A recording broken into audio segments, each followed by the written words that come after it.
O'Hara, the honourable member for Barrie-Innisfil.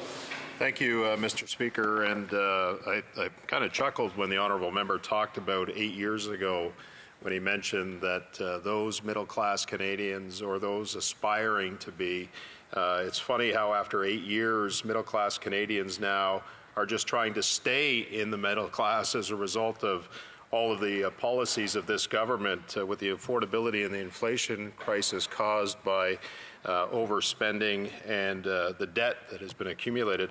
But I want to speak specifically about Bill C-34 and the mandatory notice regime. There seems to be a lot of uncertainty within industry right now as it relates to those applications that are in the process, in some cases by minority investors.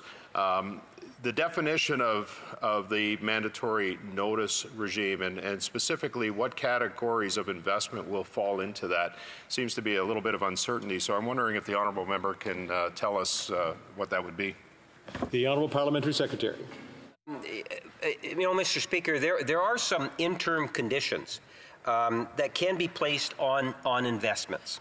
And many of the details that the member is looking for would probably be best asked of the minister, because not all of it would be covered in the framework of the legislation that's being put forward. Having said that, Mr. Speaker, I did want to comment on the member's observation, which I would suggest to you is inaccurate.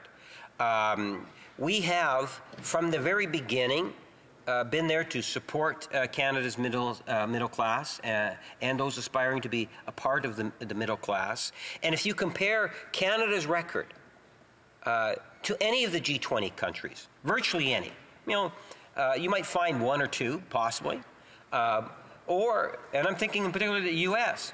Take a look at Canada's interest rate in comparison. Take a look at the inflation rate. And Canada has done reasonably well, and very well compared to them.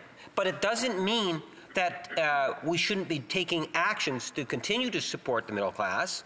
That's one of the reasons why we came up with the grocery rebate. Unfortunately,